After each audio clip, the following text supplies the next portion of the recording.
So spring had finally arrived, and with it, the entire yard became full of dandelions, which was really pretty.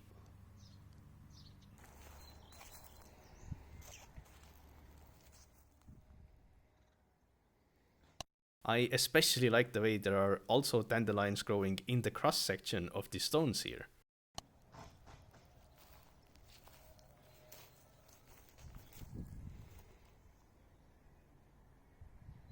Now, this clip is actually recorded in April, but it was one of the first flowers that had slowly started sprouting. And unfortunately, the orange cat thought that this flower bed was a cat bed instead, and he got really dirty.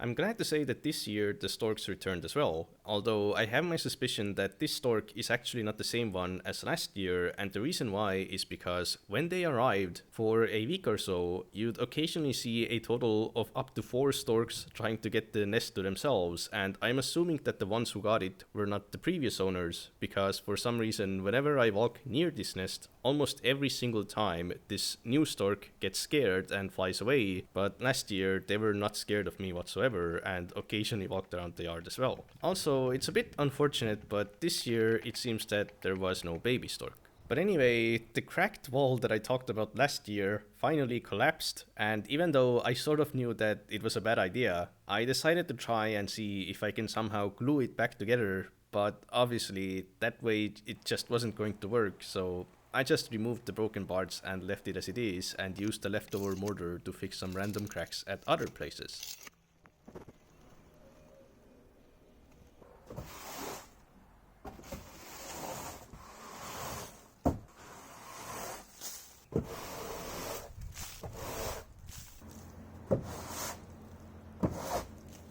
As the days became warmer, these evergreen trees that I kept in buckets of water had slowly started to dry out, so I decided to carry them away. And also, I have never seen this many mosquitoes as there were at the time. Pretty much the entire yard was just full of swarms wherever you went, and many of them also got inside my room, so there must have been at least 50 mosquitoes in total hiding away, and during the night they kept attacking me one by one, which was extremely annoying. Later I discovered that there was a slight crack between the door here, and I assume that's where they got in.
Anyway, after carrying away the trees, I thought that it would be a good idea to once again cut the grass as well.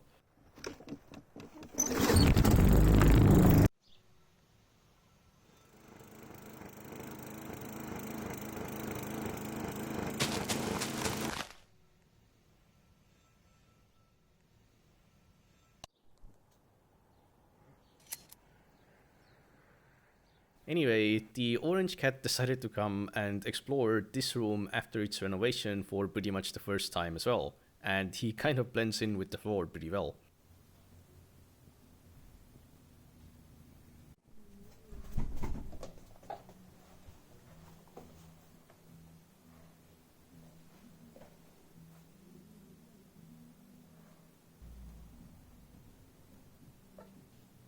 Also, little did he know, there was another cat nearby as well.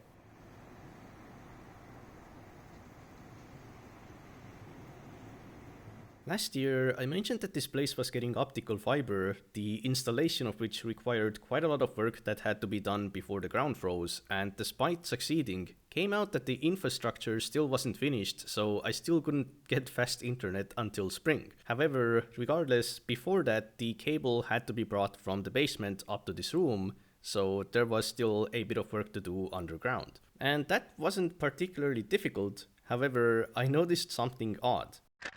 This picture was taken during March, and at the time it was very cold and there was a thick coat of snow outside, so it kinda made no sense why the basement seemingly had water in it, especially in the corridor. And when I checked the room with the fireplace, it was completely flooded. So either, for some reason, the basement got flooded in the middle of the winter when the ground is frozen, or there is something else going on. Well, let me warn you up front that I found the cause, and it was not the water pump.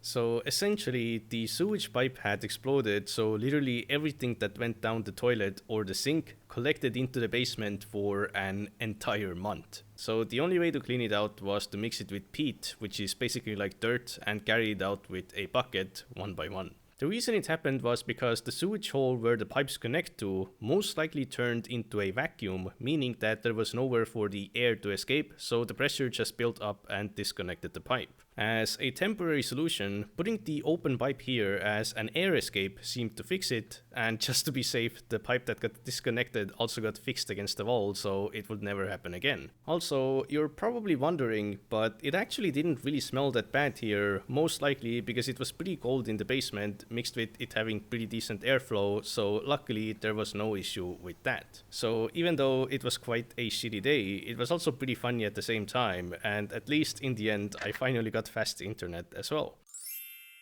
Anyway, through all the renovations that took place last year, the big storage room had started to become extremely messy. It had gotten bad to the extent that there was barely any room to walk anymore, which is why this year I decided that the primary focus should be on this room rather than the living area. And so that's exactly what the focus became, and a ton of work followed. It took multiple trips to the recycling center during multiple different occasions, and I even removed and sold these radiators and a bunch of other different metal as scrap metal as well, so in the end I actually ended up profiting a few €100.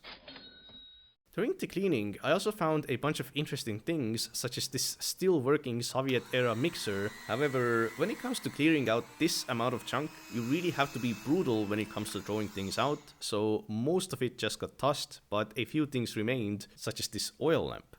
But personally, I really like this tiny anvil that I found that I now keep in my room. I also went over everything with the vacuum cleaner, and after all that, this is what the room ended up becoming like.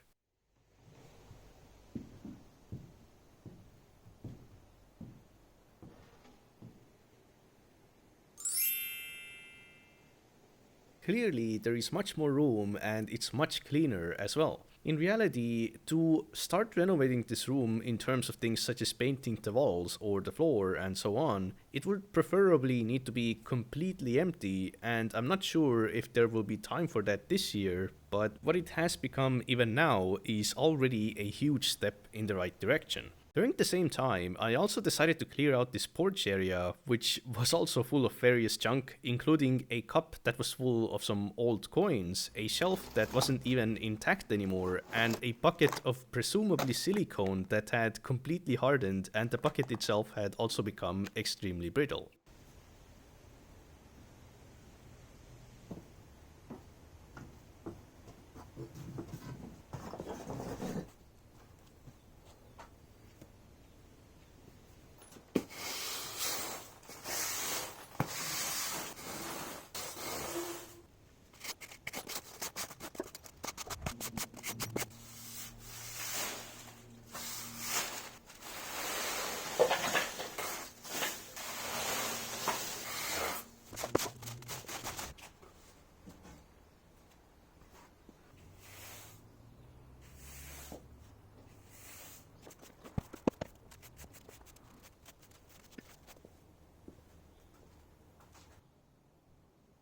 And once again, I think the outcome is pretty nice, as I assume this place hasn't been this clean for decades. Anyway, one day I noticed that this newly cleaned room was kinda buzzing. Literally, because apparently there were a bunch of bees in the room. It seemed that some bees had decided to start building a beehive into the front door, and it was pretty unfortunate since many of them ended up inside somehow with no way to get out, so they just got stuck on that window, which was actually sealed shut, so it couldn't be opened. So I instead tried carrying them out with this cup. However, they just kept coming back, so eventually I scooped the window open, and I guess they naturally just left after that. Also, I found a hornet nest on the garage roof as well, but I just decided to let that one be. Speaking of hornets, there still are a few interesting places here that I've yet to show, and one of them is the attic. Unfortunately, the lights went out, so it's completely dark here, but this place is full of all kinds of useful material, such as this unused and untreated windowsill here. And by the hornets, I meant this because there used to be a massive hornet nest here. There's also an entire roll of fence material here, some sauna stuff, a bunch of metal rods, doors, and so on. But perhaps what's more interesting than the attic is instead this shed.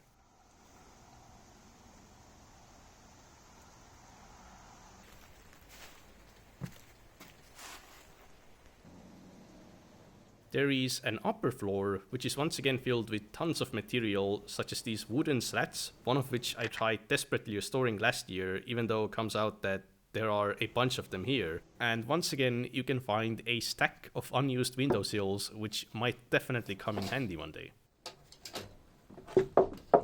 And of course, I found a pile of fence rolls here as well. But I feel like rather than the upper floor, the most interesting part lies behind these metal doors.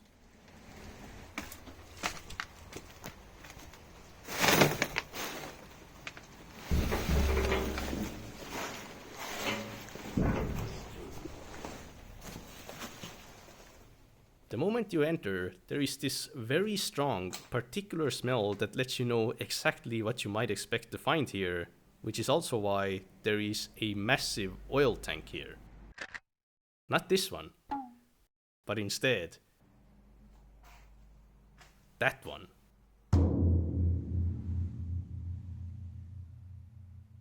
From what I know, this tank used to be full of petroleum, which went to the main house through a pipeline, and it was used for heating, or at least that's what it was built for. Of course, back then, petroleum and energy overall used to just cost literally nothing, but nowadays it would be an incredibly expensive way to go about it.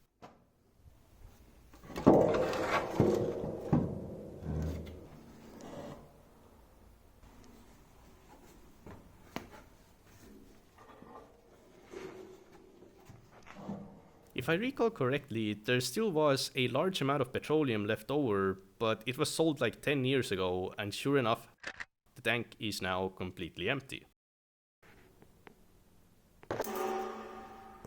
I'm not really sure what to do with this tank, other than to use it for cool sound effects.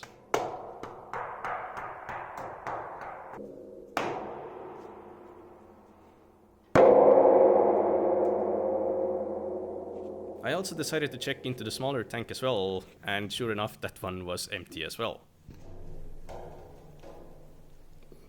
This shed is just full of all kinds of tools, metals, oils, and so on, and what's especially interesting is this green barrel here, which apparently was used for refined olive oil.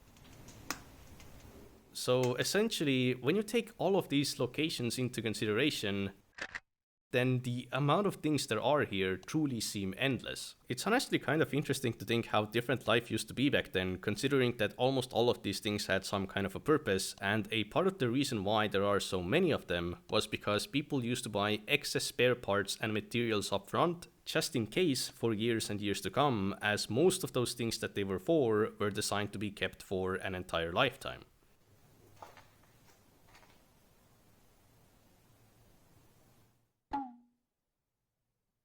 Anyway, on the string of toxic substances, I've always been wondering what's inside these barrels here, which is what I wanted to find out.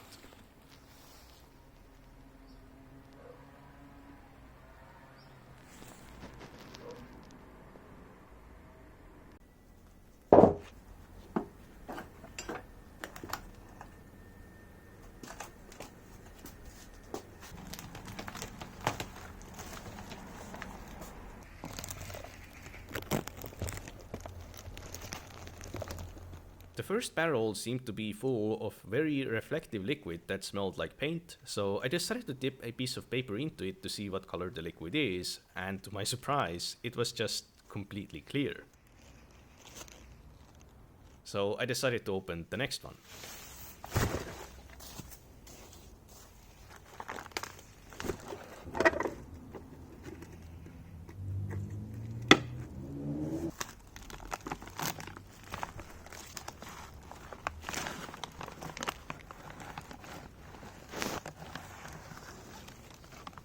This one actually had some color, but I'm not sure whether or not the original paint looked like this, and I doubt that it's supposed to be this watery as well, especially considering that the barrel weighs around 70 kilos, so I assume that the actual thick paint has just settled onto the bottom.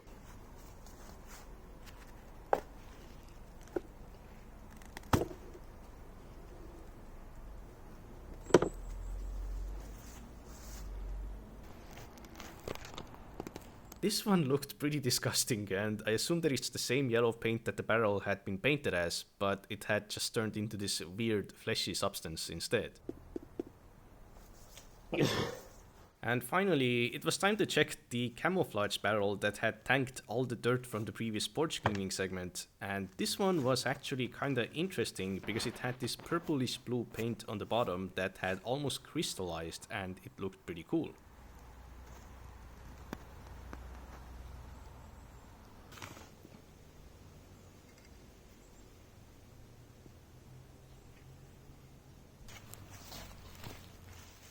There were also these paint buckets that had rusted through, and the smell that came out of this particular one that was used to store red paint was quite horrendous, so I decided to let the other one just be. I was also wondering what's in this huge black barrel.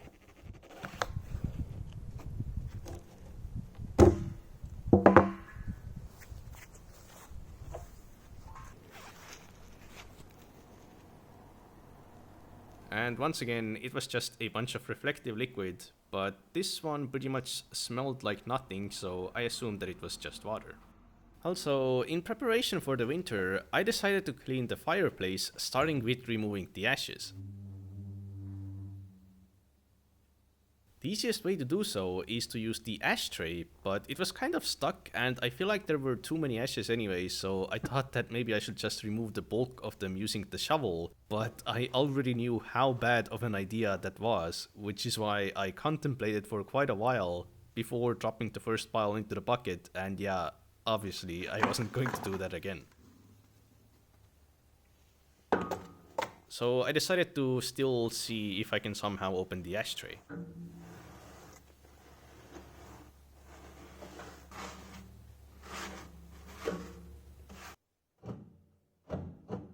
And eventually I succeeded, so I was nicely able to push the bulk of the ashes into the tray. I also left a bed of ashes into the fireplace, as the ashes themselves store a bit of extra heat, as well as protect the fireplace and help the fire burn a bit more efficiently.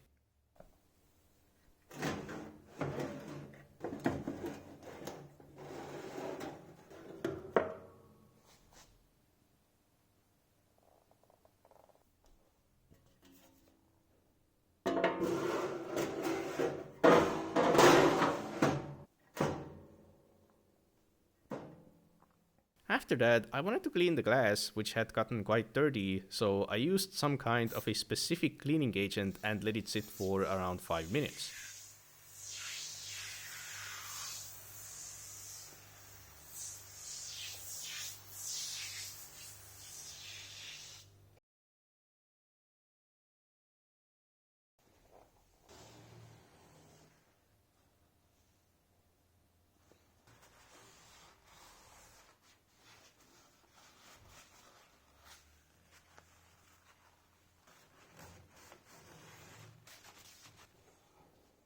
And it worked surprisingly well. The glass is almost as good as new, so the first few fires this year are going to be really cozy. Also, the thing this fireplace sits on is basically just a temporary solution to protect the flooring, as it's actually some kind of a Soviet era heating sheet where you're supposed to connect wires to it and run electricity through it, so it would get hot, which once again would be incredibly inefficient nowadays. But I actually ordered a custom made protective glass sheet for this fireplace quite a while ago that cost a few €100, but I haven't had the opportunity to install it yet. And as for the final thing in this video, last year I mentioned that I'd like a door here so the room would lose less heat, and I actually got one.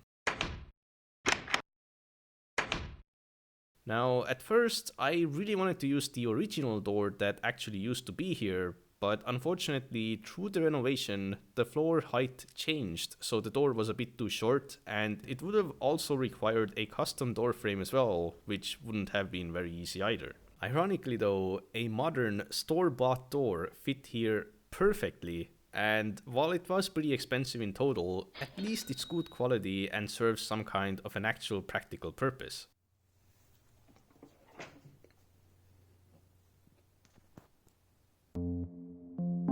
Anyway, that's actually everything I have to update you on in this episode. I'd also like to mention that this video might be the very last episode for a very long time. There might still be a short update video at the end of the year, but most likely after that there won't be another episode for at least a year and a half. And I'm not really sure what the circumstances will be like in the future as well, so there is a chance that this episode might as well be the very final episode of the series. And if that truly ends up being the case, then I'd like to say that this entire series has truly been an adventure. I learned a lot from it in terms of construction skills, but also in the sense of what's possible as long as the first step is taken and followed through over time. And I hope that you gained something of similar value through this series yourself as well. I also thank everyone who has supported this series both on Patreon as well as through YouTube donations, as pretty much all of it went directly into this series. I can't really mention the reason why I can't continue this series for now, but in a few months or so, it's going to become quite clear, and personally, I'm pretty excited to see what's going to happen when that time comes, so thank you for watching.